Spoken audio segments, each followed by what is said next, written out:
Mañana hay paro, por supuesto, un paro parcial, no todos los gremios se pliegan, y el adelanto de que los piquetes intentarán garantizar justamente el impacto de la medida. Fernando el Chino Navarro, diputado provincial, está en línea para charlar con nosotros. Diputado Maxi Pérez, Sonia Negri, nos saludan.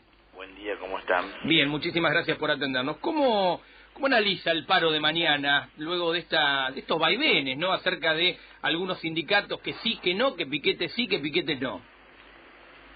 En primera instancia, todo paro es un derecho legítimo a los trabajadores.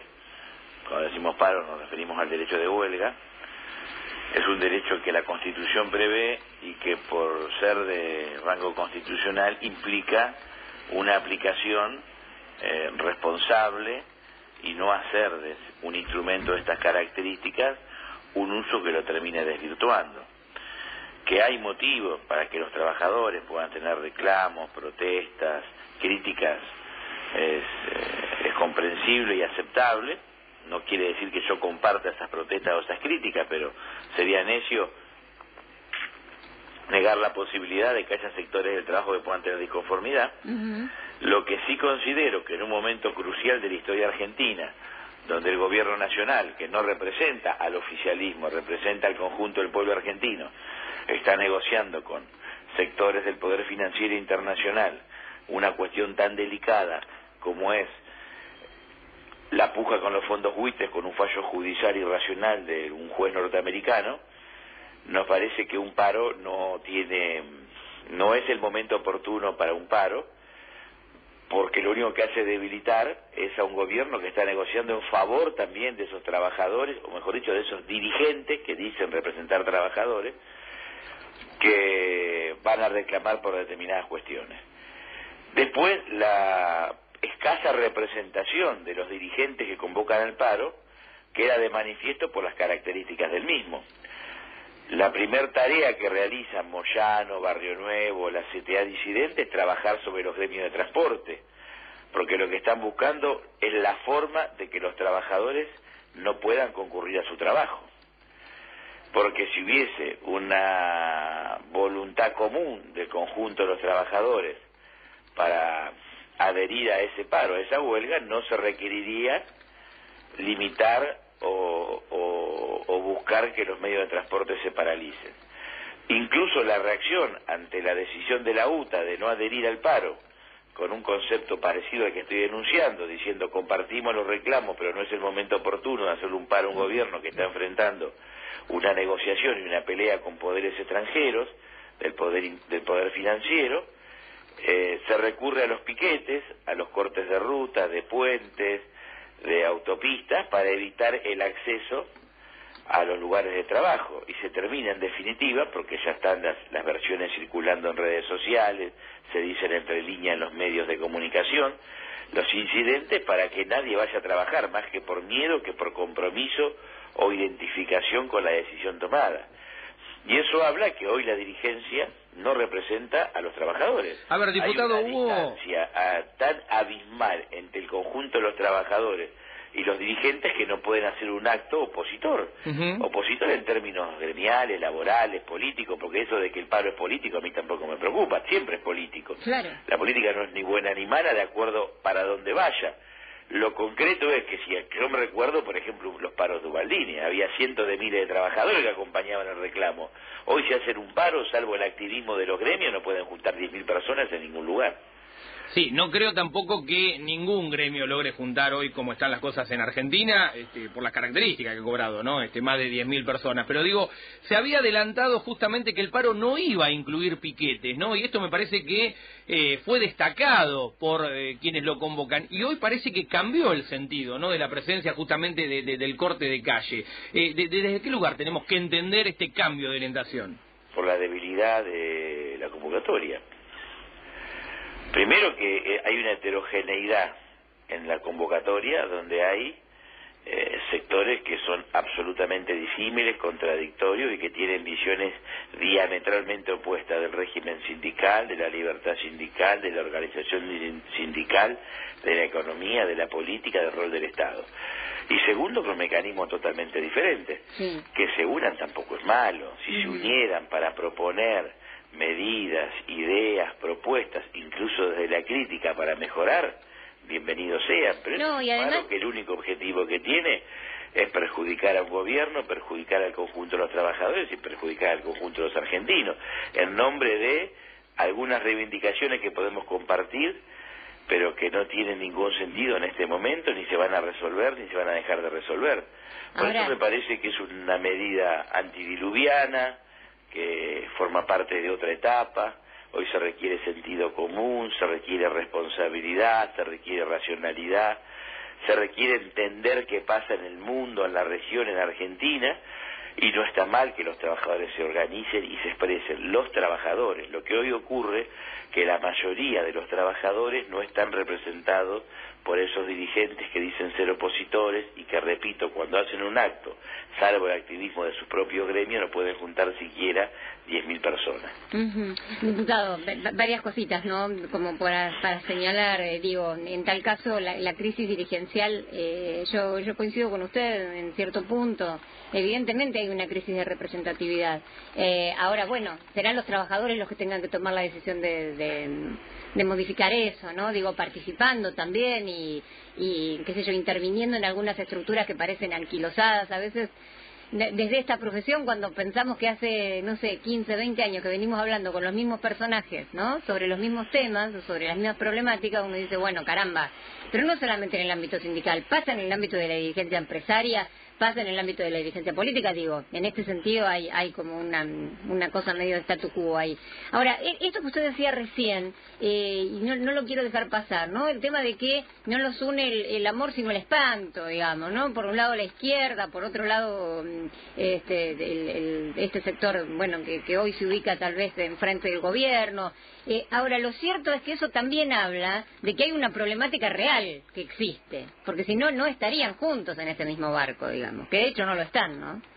Yo no creo que lo una el espanto, los une la voluntad de obstruir, los une la voluntad de que algunos de ellos están disparados en el marco electoral, los une la voluntad de que si no cartan rutas, si no toman medidas extremas, carecen de centimetraje o de segundos en la televisión o en los diarios. Y por supuesto que existen motivos, nadie los niega, ha habido suspensiones, ha habido despidos, la actividad económica ha disminuido. Esto implica un debate serio, implica entender qué está pasando. Si nosotros visualizamos el mundo, visualizamos la región, tomemos el caso de la industria automotriz, por ejemplo. ¿Podrá haber algún factor local? Seguramente. ¿Podrá haber cuestiones que nuestro gobierno tiene que revisar? Seguramente. Pero si no asumimos que la industria brasileña está en crisis, que es la principal compradora de la producción de autos de Argentina, y si no leemos siquiera, no hay que hacer una investigación en ninguna universidad, no hay que viajar al extranjero para hacer un posgrado. No, pero a ver, todo el mundo entiende lo que pasa, el tema es que hay que bancarlo, eso es no solamente no se entiende, sino que se oculta.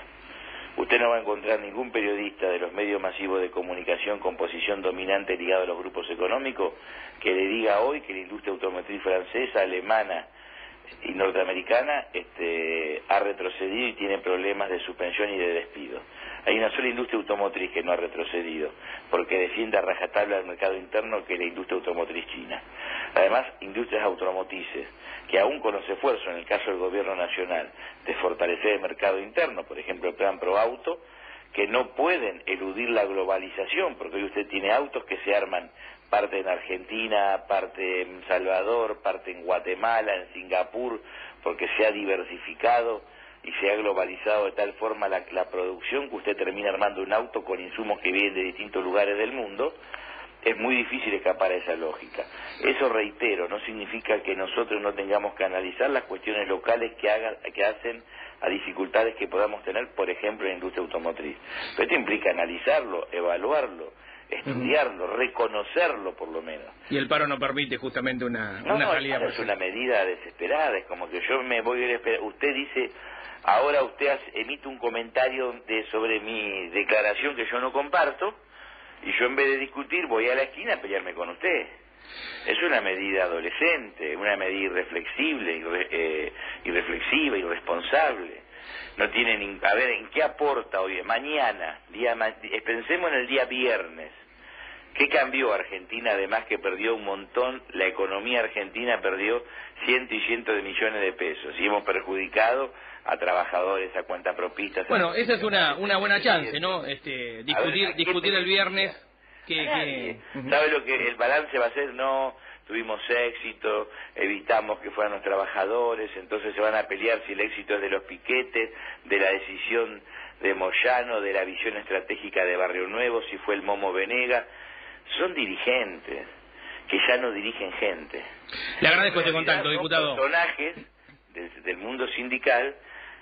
Si uno recuerda que Hugo Moyano, hace 4 o 5 años, en la 9 de julio, tenía 300.000, 350.000 trabajadores, y él los convocaba a apoyar a Cristina Fernández de Kirchner, y hablaba de un modelo que defendía el trabajo, el empleo, la producción en el mercado interno.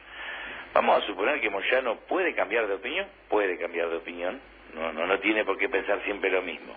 Pero de ese Moyano que convocaba a 350.000 personas en una marcha con alegría, con consigna, con mística de trabajadores, a un Hugo Moyano que convoca apenas 5.000, 6.000 personas y la mayoría el activismo de su gremio, quiere decir que las decisiones que ha tomado le han recortado casi absolutamente la relación que tenía como representante de los sectores del trabajo. Entonces, eso habla del divorcio que existe entre la mayoría de la dirigencia sindical y sus afiliados, los trabajadores, sobre todo cuando Hugo Moyano tuvo la oportunidad. Diputado, perdóneme, estoy sobre las noticias. Si usted me puede guardar 2 segundos en línea, me gustaría que termine el concepto. Bueno. Noticias 1270. ¿Dónde está la información? Continuamos en Despabilados charlando con el diputado provincial Fernando Navarro. Diputado, nos explicaba justamente y acerca de los cambios de actitud o de pensamiento que pudiera tener el liderazgo sindical en la Argentina y las consecuencias que esto pueda tener. No, yo decía que un dirigente, una persona, cualquiera de nosotros puede cambiar de idea. Hugo Moyano también.